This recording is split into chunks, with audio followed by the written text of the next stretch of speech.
അമിതവണ്ണവും അതുപോലെ തന്നെ കുടവയറൊക്കെ ഇപ്പോൾ നോക്കുകയാണെങ്കിൽ വളരെയധികം കൂടി വരുന്നൊരു കാലഘട്ടമാണ്. ജീവിതശൈലി രോഗം നോക്കുകയാണെങ്കിൽ ഒരുപാട് ആളുകളിൽ കണ്ടുവരുന്നുണ്ട്. കൂടുതലായിട്ട് ശരീരഭാരം ഉണ്ടാകുന്ന സമയത്താണ് നമുക്ക് ഓരോരോ ഹെൽത്ത് ഇഷ്യൂസും കാര്യങ്ങളൊക്കെ വരുന്നത്. അപ്പോൾ നമുക്ക് ഭക്ഷണത്തിൽ വന്ന മാറ്റങ്ങൾ, അല്ലെങ്കിൽ ഇപ്പോൾ നിങ്ങൾ ഭക്ഷണം കഴിക്കുന്നുണ്ട്, അല്ലെങ്കിൽ നന്നായിട്ട് ശരീരത്തിന് വ്യായാമം അല്ലെങ്കിൽ എക്സസൈസ് ഒക്കെ കൊടുക്കുന്നുണ്ടെങ്കിൽ അതൊന്നും വലിയ പ്രശ്നം ഉണ്ടാക്കുന്നില്ല. അതിന് വേണ്ടിയിട്ട് വണ്ണം കുറയാൻ വേണ്ടിയിട്ട് ഒരുപാട് ടിപ്സ് ഒക്കെ ട്രൈ ചെയ്യുന്ന ആളുകളുണ്ടായിരിക്കാം. അതൊന്നും എല്ലാവർക്കും പ്രാവർത്തികമാകണമെന്നില്ല. അപ്പം ഏറ്റവും ശ്രദ്ധിക്കേണ്ടത് ഭക്ഷണമാണ് ശ്രദ്ധിക്കേണ്ടത്.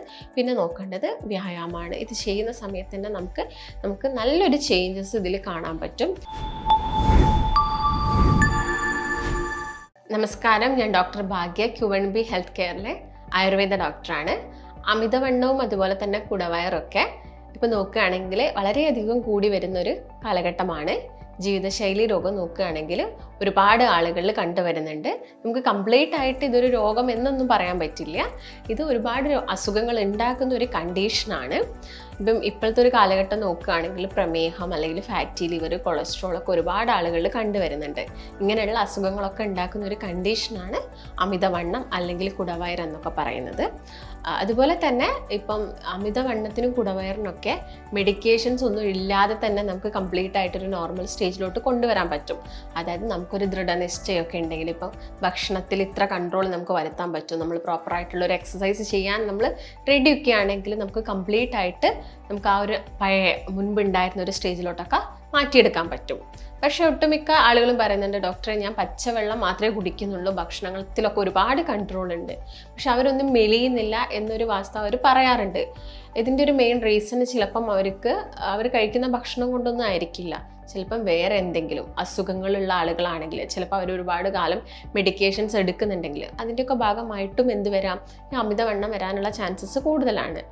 എങ്ങനെയാണ് നമുക്ക് മനസ്സിലാക്കാൻ പറ്റുക നമുക്ക് ഓവർ വെയ്റ്റ് ആണ്, അല്ലെങ്കിൽ നമുക്ക് അണ്ടർ വെയ്റ്റ് ആണ്, അല്ലെങ്കിൽ നമുക്ക് കുടവയർ, അല്ലെങ്കിൽ നമ്മൾ പറയും അമിതവണ്ണാണ് എന്നൊക്കെ പറയുന്ന ഒരു കണ്ടീഷൻ എങ്ങനെയാണ്? BMIയുടെ അടിസ്ഥാനത്തിലാണ്. BMI എന്ന് പറയുന്നത് ബോഡി മാസ് ഇൻഡെക്സ്. അതെങ്ങനെയാണ് നമ്മൾ കാൽക്കുലേറ്റ് ചെയ്യുന്നത്?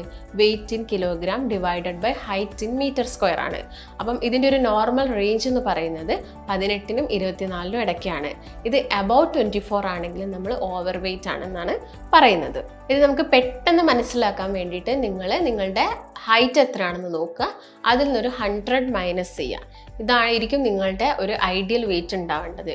അപ്പം നിങ്ങൾക്കൊരിപ്പം 170 സെൻറ്റിമീറ്റർ ആണ് ഹൈറ്റ് എങ്കിൽ നിങ്ങളൊരു 100 കുറയ്ക്കുന്ന സമയത്ത് 70 ആയിരിക്കണം നിങ്ങൾക്ക് ഉണ്ടാവേണ്ട വെയിറ്റ്. അത് നിങ്ങൾക്ക് മാക്സിമം 72 വരെ പോകാം. അതിൻ്റെ മുകളിലോട്ട് കയറുന്ന സമയത്ത് നമ്മൾ പറയുന്നത് അമിതഭാരമാവുന്നുണ്ട് എന്നുള്ളൊരു കാര്യമാണ്. അപ്പം ഞാൻ നേരത്തെ പറഞ്ഞ കാരണങ്ങൾ നോക്കുകയാണെങ്കിൽ ആദ്യം തന്നെ പറഞ്ഞു നമ്മുടെ ഡയറ്റിൽ വരുന്ന മാറ്റങ്ങളാണ്. നമ്മളിപ്പം ഈ ഒരു കാലഘട്ടത്തിൽ ഒരുപാടായിട്ട് ഡിപ്പെൻഡ് ചെയ്യുന്നത് ഒരു ഫാസ്റ്റ് ഫുഡ് അല്ലെങ്കിൽ ഒരു ഹോട്ടൽ ഫുഡിനൊക്കെയാണ്. അപ്പോൾ നമുക്കറിയാം ഹോട്ടൽ ഫുഡ് എന്നൊക്കെ പറയുന്ന സമയത്ത് അവർക്ക് പെട്ടെന്ന് ഉണ്ടാക്കാൻ അല്ലെങ്കിൽ വളരെ വില കുറവിൽ കിട്ടുന്ന ട്രാൻസ് ഫാറ്റും കാര്യങ്ങളും, അല്ലെങ്കിൽ ഈ വനസ്പതി പോലെയുള്ള അല്ലെങ്കിൽ ഡാൽഡ പോലെയുള്ള കാര്യങ്ങളൊക്കെ ഓവറായിട്ട് യൂസ് ചെയ്യുന്ന സമയത്ത് പെട്ടെന്ന് തന്നെ അത് നമ്മുടെ ശരീരത്തിൽ കൊഴുപ്പായിട്ട് മാറാനുള്ള ചാൻസസ് കൂടുതലാണ്. നമ്മുടെ ഒരു ബോഡി വെയ്റ്റിനേക്കാളും കൂടുതലായിട്ട് ശരീരഭാരം ഉണ്ടാകുന്ന സമയത്താണ് നമുക്ക് ഓരോരോ ഹെൽത്ത് ഇഷ്യൂസും കാര്യങ്ങളൊക്കെ വരുന്നത്. അപ്പോൾ നമുക്ക് ഭക്ഷണത്തിൽ വന്ന മാറ്റങ്ങൾ, അല്ലെങ്കിൽ ഇപ്പോൾ നിങ്ങൾ ഭക്ഷണം കഴിക്കുന്നുണ്ട്, അല്ലെങ്കിൽ നന്നായിട്ട് ശരീരത്തിന് വ്യായാമം അല്ലെങ്കിൽ എക്സസൈസ് ഒക്കെ കൊടുക്കുന്നുണ്ടെങ്കിൽ അതൊന്നും വലിയ പ്രശ്നം ഉണ്ടാക്കുന്നില്ല. ഇപ്പോൾ എക്സാമ്പിളായിട്ട് നിങ്ങൾ മുൻപുള്ള കാലത്തൊക്കെ ആൾക്കാരെ ഒന്ന് ആലോചിച്ച് നോക്കൂ. അവരൊക്കെ നന്നായിട്ട് അരിയാഹാരമൊക്കെ കഴിച്ചിട്ടുണ്ടാവും.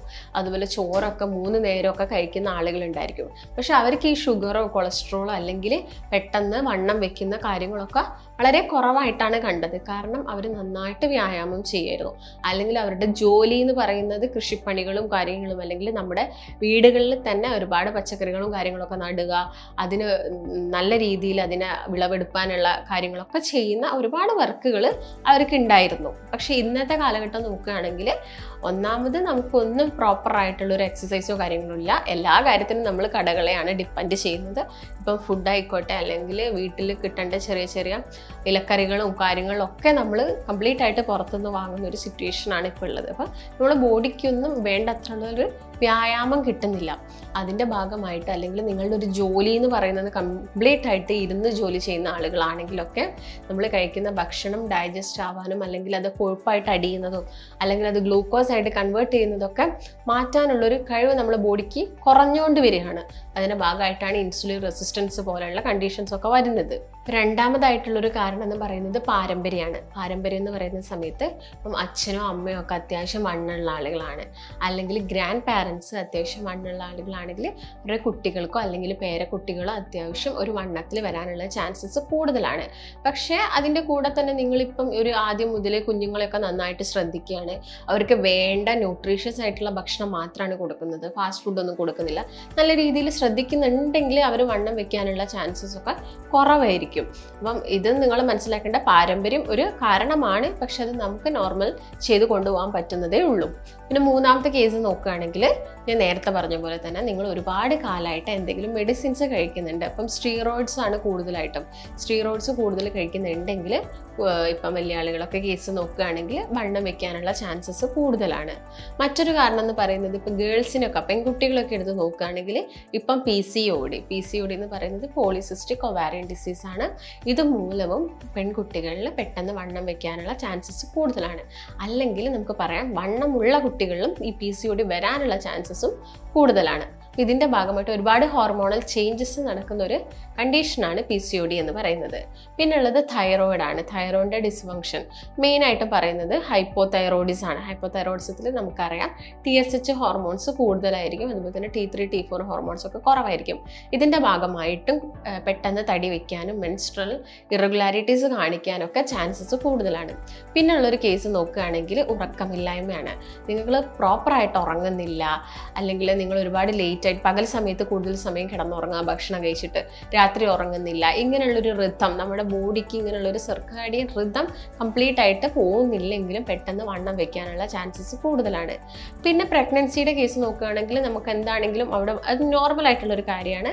അത് കഴിഞ്ഞിട്ട് നമ്മൾ ശ്രദ്ധിക്കുകയാണെങ്കിൽ കുഞ്ഞിൻ്റെ പാലുകുടി കാര്യങ്ങളെല്ലാം കഴിഞ്ഞിട്ട് നമ്മൾ ശ്രദ്ധിക്കുകയാണെങ്കിൽ നമുക്കും ആ ഒരു വെയിറ്റ് പെട്ടെന്ന് റെഡ്യൂസ് ചെയ്യാൻ പറ്റുന്നതേ ഉള്ളൂ. അപ്പം ഞാൻ ഈ പറഞ്ഞ കാര്യങ്ങളൊക്കെയാണ് വണ്ണം വെക്കുന്നതിൻ്റെ ചില പ്രധാനപ്പെട്ട കാരണങ്ങൾ. ഇപ്പം നമ്മളിങ്ങനെ ശ്രദ്ധിക്കാതെ പോവുകയാണെങ്കിൽ, അതായത് പ്രോപ്പറായിട്ടുള്ള ഒരു കാര്യങ്ങളൊന്നും ശ്രദ്ധിക്കാതെ പോകുന്നുണ്ടെങ്കിൽ ഇതുമൂലം ഒരുപാട് അസുഖങ്ങൾ വരാനുള്ള ചാൻസസ് കൂടുതലാണ്. ഞാൻ പറഞ്ഞല്ലോ, അമിതവണ്ണം നമുക്കൊരു അസുഖമായിട്ട് കാണാൻ പറ്റില്ല, പക്ഷെ അത് ഒരുപാട് അസുഖങ്ങൾ ഉണ്ടാക്കുന്നുണ്ട്. അതിലാദ്യം തന്നെ നോക്കുകയാണെങ്കിൽ വെയിറ്റുള്ള ആളുകളിൽ അവർക്ക് നടക്കുന്ന സമയത്ത് കിതപ്പ്, അല്ലെങ്കിൽ ഓസ്റ്റിയോപോറോസിസ് പോലെയുള്ള തേയ്മാനം, മുട്ടുവേദന, സന്ധിവാതം പോലെയുള്ള കണ്ടീഷൻസ് വരാം, കൊളസ്ട്രോൾ കൂടുതലായിട്ട് വരാം, അതിൻ്റെ ഭാഗമായിട്ട് ഹാർട്ട് അറ്റാക്ക് വരാം, സ്ട്രോക്ക് വരാം, ഹൈപ്പർ ടെൻഷൻ, BP ചിലപ്പം അവർക്ക് കൂടുതലായിട്ട് കാണാം, ഷുഗർ വരാനുള്ള ചാൻസസ് കൂടുതലാണ്, ഫാറ്റി ലിവർ വരാം. ഫാറ്റി ലിവർ വന്നു കഴിഞ്ഞാൽ പിന്നീട് ഫൈബ്രോസിസും സിറോസിസും ഒക്കെ വരാനുള്ള ചാൻസസ് കൂടുതലാണ്. ഇപ്പം പെൺകുട്ടികളുടെ കേസൊക്കെ നോക്കുകയാണെങ്കിൽ PCOD ഒന്നും അവർ കാര്യമായിട്ട് അതിന് വേണ്ട ട്രീറ്റ്മെൻറ്റ്സും കാര്യങ്ങളൊന്നും എടുത്തിട്ടില്ലെങ്കിൽ പിന്നീട് ഇൻഫെർട്ടിലിറ്റി വരാം, യൂട്രസിൽ ഫൈബ്രോയിഡ് വരാം. അങ്ങനെ ഒരുപാട് ആഫ്റ്റർ എഫക്റ്റ് അമിതവണ്ണം അല്ലെങ്കിൽ കുടവയറൊക്കെ മൂലം വരുന്നുണ്ട്. ഇപ്പം ജെൻസിൻ്റെ കേസ് നോക്കുകയാണെങ്കിൽ ഉദ്ധാരണക്കുറവ്, ഇങ്ങനെയുള്ള ഒരുപാട് കണ്ടീഷൻസ് ആണ് ഇത് മൂലം ഉണ്ടാവുന്നത്. അപ്പോൾ നമ്മൾ എന്താണെങ്കിലും ഞാൻ നേരത്തെ പറഞ്ഞല്ലോ, ഇതിനു വേണ്ടി മെഡിക്കേഷൻസ് ഒന്നും നമ്മൾ എടുക്കേണ്ടി വരില്ല. പക്ഷേ നിങ്ങൾക്ക് എന്തെങ്കിലും അസുഖം ഉണ്ടെങ്കിൽ, ഇപ്പം അമിതവണ്ണം കാരണം എന്തെങ്കിലും അസുഖം വന്നു, അല്ലെങ്കിൽ ഏതെങ്കിലും ഒരു അസുഖത്തിൻ്റെ ഭാഗമായിട്ടാണ് വെയിറ്റ് കൂടുന്നതെങ്കിൽ നമ്മൾ അതിന് വേണ്ടിയിട്ടുള്ള മെഡിക്കേഷൻസ് കഴിക്കേണ്ടി വരും. അപ്പം ഏറ്റവും ആദ്യം എന്ന് പറയുന്നത് നമ്മൾ ശ്രദ്ധിക്കേണ്ട കാര്യം ഡയറ്റാണ്. നമ്മൾ ഭക്ഷണത്തിൽ നന്നായിട്ട് ശ്രദ്ധിക്കുക. അതായത് ചിലപ്പോൾ നിങ്ങൾ ഒരാഴ്ചയൊക്കെ ഡയറ്റ് എടുക്കുന്ന ആളുകളായിരിക്കും, ഒരാഴ്ച നിങ്ങൾ കണ്ടിന്യൂസ് ആയിട്ട് എടുത്തു, പിന്നെ നിങ്ങൾക്ക് എന്തെങ്കിലും ഒരു പാർട്ടിയോ അങ്ങനെ എന്തെങ്കിലും ഉണ്ടെങ്കിൽ പെട്ടെന്ന് നിങ്ങൾ ആ ഡയറ്റൊക്കെ സ്റ്റോപ്പ് ചെയ്യും. അപ്പം എപ്പോഴും നിങ്ങളൊരു ദൃഢനിശ്ചയം ഇതിന് വേണ്ടിയിട്ട് എടുക്കുക. ഇങ്ങനെയൊന്നും ചെയ്യാൻ പറ്റാത്ത ആളുകളാണെങ്കിൽ ഒരു ട്രെയിനിങ് കോഴ്സ് പോലെ ഒരു ഡയറ്റൊക്കെ എടുക്കുന്നതൊക്കെ വളരെ നല്ലതായിരിക്കും.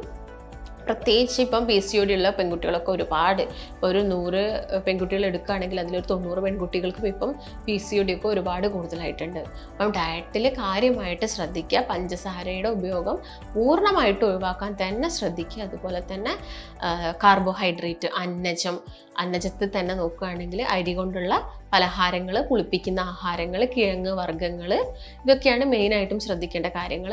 അല്ലാതെ ഇപ്പം നമുക്ക് കഴിക്കാൻ പെട്ടെന്ന് വണ്ണം കുറയ്ക്കാനൊക്കെ സ്റ്റീൽ കട്ട് ഓട്സോ അല്ലെങ്കിൽ നിങ്ങൾക്ക് കുറച്ചും കൂടി നമ്മുടെ വീട്ടിൽ തന്നെ പൊടിപ്പിച്ച ഗോതമ്പാണെങ്കിൽ അത് ഉപയോഗിച്ചിട്ട് ചപ്പാത്തിയും കാര്യങ്ങളൊക്കെ കഴിച്ചിട്ട് ഒരു റെഗുലർ ആയിട്ടുള്ള ഒരു ഡയറ്റ് നിങ്ങൾ തന്നെ സ്വയം ഉണ്ടാക്കിയിട്ട് നിങ്ങൾക്ക് വണ്ണം കുറയ്ക്കാൻ പറ്റാൻ വേണ്ടി നിങ്ങൾ തന്നെ ശ്രമിക്കുന്നതാണ് ഏറ്റവും നല്ലൊരു കാര്യം.